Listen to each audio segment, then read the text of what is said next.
So good day guys, for today's vlog is i-review natin yung sariling motor natin na Sniper 150. But before tayo magre-review ng ating motor guys is washing muna tayo guys, kasi napakahugaw ng ating Sniper 150 mula pa sa bakbakan.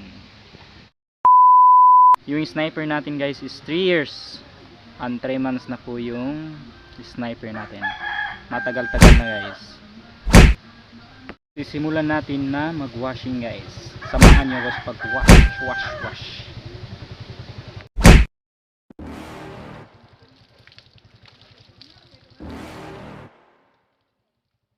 You're never gonna make it, you're not good enough. There's a million other people with the same stuff. You really think you're different, man? You No.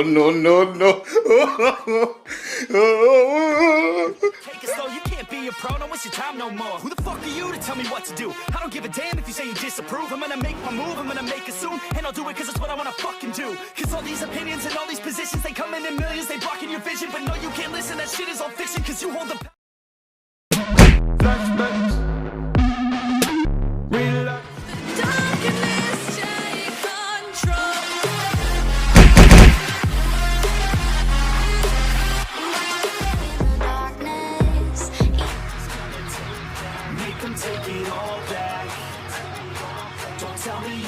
Alam nyo guys, yung motor para rin yang tao. Pag minahal mo yan, inalagaan mo, imamahalin ka rin yan at aalagaan. Okay, imontage na natin yung Sniper 150 MX High 2017 model. Let's go! Yes, feel like I'm floating through the air.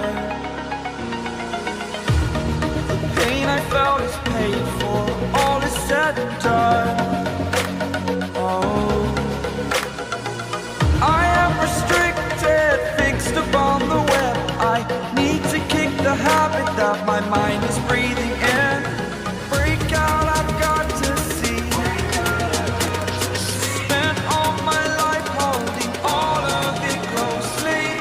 I played it innocent, a feel of discontent. I'm finally facing it all, fearless.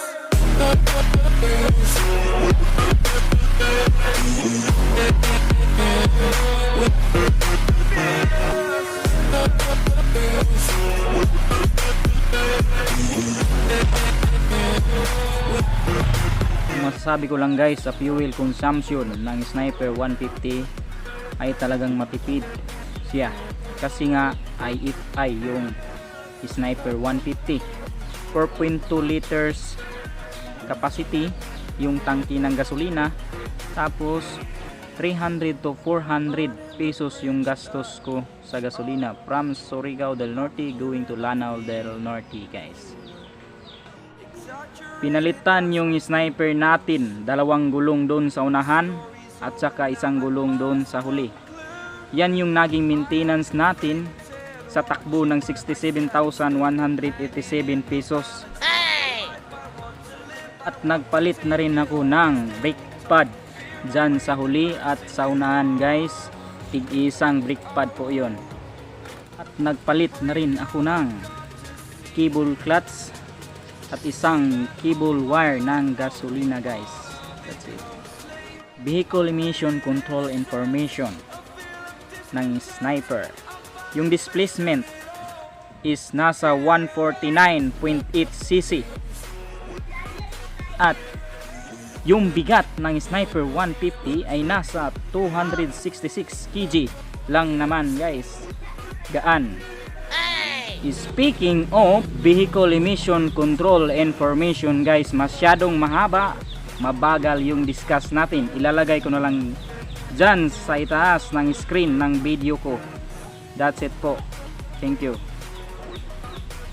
At ang RPM ng Sniper 150 ay nasa 1,400. Ako hilig sa pagmumotor guys, pero motor yung service ko. Okay, dahil motor yung service natin mga ka-riders, I-safety first po sa pagmaniho. Hindi maniho eh. Manobela tayo. So safety first po sa pagta-drive ng ating motor. Guys, mabagal akong magpatakbo eh. Yung naging top speed ng Sniper 150, yung top speed ko ay nasa 135. Yun, 135. Regarding change oil po guys, wag po natin taan yung pag change oil ng ating Sniper 150 kasi magkakram yung makina dun sa ilalim pag mag-uga na siya. Kung sa Bisaya pa is mag-uga.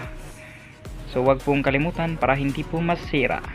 Every month, mas mahalaga po, mas masaya, mas maganda every month po. Salamat.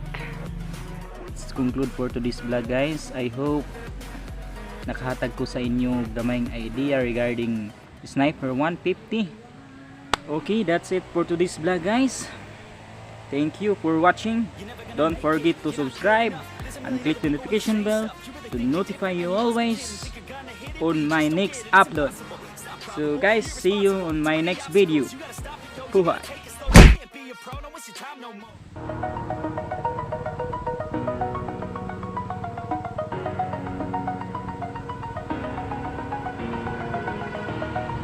Over the edge, feel like I'm floating through the air. The pain I felt is paid for, all is said and done. Oh, I am restricted, fixed upon the web. I need to kick the habit that